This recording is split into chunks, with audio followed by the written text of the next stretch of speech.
It's an interesting week in politics, and especially when we look at what's going on at Queen's Park these days, the ongoing battle between Doug Ford and, well, some media members, I guess, over the Greenbelt incursion and who may have benefited and who spoke to whom at his daughter's wedding and shower, on it goes. And it's not over yet, apparently, and that's one of the major concerns. Joining us to talk about that, a rather fascinating municipal issue that happened at council, but I think is representative of what a lot of challenges that local councils are facing. I want to bring John Best in the conversation. John, of course, is publisher of the Bay Observer, which covers politics. John, I want to talk about the piece that you wrote about the City Council's planning committee thing in a second. But if I could, first of all, your read on what's going on with this ongoing saga, some consider a soap opera, about Doug Ford and his relationship with the developers who seem to benefit from his decision to flip-flop on the Greenbelt. It's an issue that doesn't seem to go away. No, it's not going away. In fact, it now appears to be, getting some traction. As you pointed out in your comment this morning, yes, he was cleared by the Integrity Commissioner, but it was cleared on the basis of information provided by him. A more fulsome investigation might lead to something else. Do we think that at that Stag and Doe there was kind of a quid pro quo about the Greenbelt or any of these housing issues? I doubt it very much. I accept that both that and the wedding there probably were not discussions of policy. But it's really tough because if you go back to the election, you go back to before the election, there were very strong hints by Ford, maybe even stronger than hints, that there was going to be significant change. Certainly in Hamilton, our council was warned in writing that their freezing of the boundary was probably not going to be acceptable, and it was probably going to be overturned. The Greenbelt's a little different. I think this is the second time that he's removed properties from the Greenbelt and replaced them with other properties. But there's no question, even the stalwart National Post is starting to take shots at him and saying, the optics are just really, really bad.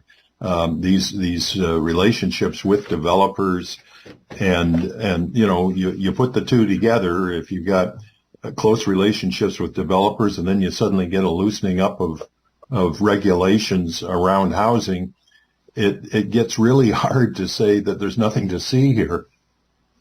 Well, and I agree. I mean, in your time and certainly my time, I mean, I've attended a lot of banquets, fundraisers, even, as you say, family functions. But it's interrelated with people from politics and business, and it'd be naive to suggest that there isn't some discussion. I don't think any deals were made or money exchanged hands at those events. But I mean, there's as you say, the quid pro quo there is, look, if you do me a favor, we're friends now, okay? So here's money towards your daughter's future, and we know that happens all the time. I don't think that was the deciding factor, but it's a little bit too cozy here. And it's not the first time, as you say, that he's talked about that, which is why I mentioned in my commentary on CHML this morning, just do the investigation. The Integrity Commissioner did not investigate. What he did, as you mentioned, was he looked over the documentation or that Doug Ford gave him. Well, that's one side of the issue, and it maybe isn't even the complete side of that issue. But based on what he was given, he says, I don't think anything was wrong here. But he doesn't know the other side. He doesn't know. He hasn't talked to anybody else. And so Marit Stiles, the NDP leader, apparently is going to ask for a full investigation. And I know those they're time-consuming and they're costly, but it may be worth it just to get to the truth here. Oh, I think it's put the Integrity Commissioner in a very awkward spot. I mean, if he were to refuse to do the investigation now with what's been in the public realm, there'd be a huge outcry. So I have to question, as Doug Ford said, he was cleared. Well, it seemed to me that if, even with the information that Doug had provided the Integrity Commissioner, there should have been at least a bit of a red flag to say, well, okay, they're family friends, but they are developers, and you have instituted these policies. And I guess the other question is, did Doug go to him before the event or after it had already taken place? So there's a number of questions there, but The optics are just bad, and that's all there is to it, Bill. It just really looks bad. And the way the government is handling this, it would have been much better, I think, if Ford, I mean, obviously he knew there was some sense of maybe an impropriety here, and that's why he asked the question of the integrity commissioner. It would have been a lot better if it had been him rather than Merritt Stiles, who yesterday, I guess, asked for a more full investigation. Well, especially if you look at some of the investigations that have gone on, and so far that's only been through, I think, excellent investigative reporting by the Toronto Star and the Narwhal. They talked to people who wanted to remain anonymous for obvious reasons, that said they felt uncomfortable, they felt pressured to attend and to contribute, etc. That's worthy of investigating. I'd like to get some clarity on that, and certainly I don't think Doug Ford was forthcoming with that information, and so.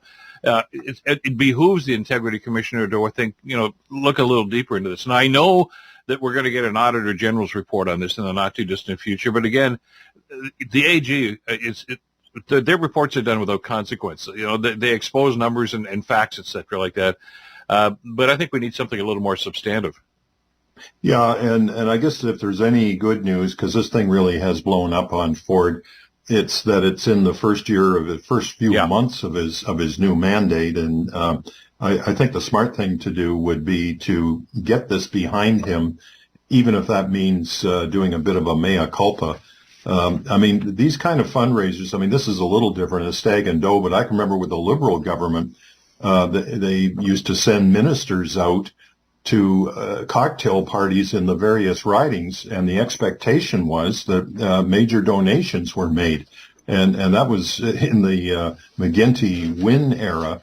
It was what an old friend of mine used to call an executive escort service, where these cabinet ministers who had there was no cabinet business, they were just there to kind of be the center of attention, and you were expected. And I think there was a dollar amount specified, and it was, I think, more than $150. So, nobody's hands are completely clean here, but he needs to get this sorted out quickly and move on. Very quickly, though, I got to touch. This is a piece that you just wrote for the Bay Observer, and it had to do with a city council meeting, a planning meeting, where the planning subcommittee, I think, went down the wrong road here and got a little political and parochial here. About basically, they were asked to endorse the province's housing plan, number of units built, et cetera, and where. And they voted it down at committee, which I thought was ridiculous. Maybe you could explain the process here. Well, the planning committee obviously is not made up of all of council, and so when the matter was raised, it was dismissed out of hand. Several councillors, in fact, I think it was Cameron Kretsch who moved the motion, and Alex Wilson from Dundas that seconded it, and and it just said flatly, we do not sign on to this pledge. It was like a one sentence item. Then they get to council, and I think everybody felt pretty good about themselves telling Ford where to go. We get to the full council meeting a few days later, and Andrea Horvath, our mayor, she said, well, I'm paraphrasing here, but essentially she said this could really color all kinds of negotiations that we're having with the government right now. Give me a little latitude on this. And then Councillor Clark made the point. He said, look, we're, right now we have a land ambulance deal with the province that apparently is better than anybody else's. We'd like to renew that. We've got an LRT project that is definitely going to go over the budget that the province has set. They were good for $1.7 billion, and it's almost certain that before it's completed, we're going to have to go back to them for more money, probably hundreds of millions, based on what we're seeing in other jurisdictions. So, the mayor, quite rightly, she's responsible for the whole city now. She's not the NDP leader anymore. She says, don't tie my hands effectively when I'm trying to deal with the government. Don't embarrass me, was kind of what the sense of what she was saying. And luckily, she got a majority of council to go along with her. But it just goes to show you can stamp your feet and do all kinds. And then the interesting thing was that the people that had voted to not sign the document, they called it political theater, but it's kind of political theater when you thumb your nose at the government, who frankly have all the weapons at their disposal and you really don't have any. And that's the message here. And I saw that. I don't want to, but even on my time on council, there were times where they said, well, you have to make a stand. I said, yeah, that you can make a stand without being stupid. And essentially what these guys are doing was they wanted to spit in the eye of the premier because they don't like the premier. They don't like a lot of his policies. Well, good for you, but you got elected as a city council. Your job is to look after the city. You want to make political statements, do that on your own time. And not around there. And I think Mayor Horvath and Councillor Clark were bang on. Like it or not, we have to have a relationship with that province and that government. And there are a lot of things on the table right now. And if you start pissing everybody off, you're not going to get much of anything. And, is it really worth it to make that kind of a political statement? The answer is no. What bothers me is most of the people that's voted for this ridiculous thing were rookies. I'm hoping they're going to learn from this, but a couple of them were veteran councilors who should have known better. And I just think it was an embarrassing moment for that group anyway. Well, as it is, when the phone rings at Queen's Park, I'm told that people say, you take it. No, you take it if they see it's a Hamilton number. So, we need to have a mature intergovernmental relationship with the province, and I give Andrea Horvath, I mean, the advantage of her having been a provincial leader is that she does understand how Queen's Park works, and she knows that there are ways of punishing people that embarrass the government. So exactly, John, we got to leave it there. We're just tight for time here. A lot of ground to cover. Thanks as always. Have a great week. We'll talk again next Friday, I'm sure. Sounds good, Bill.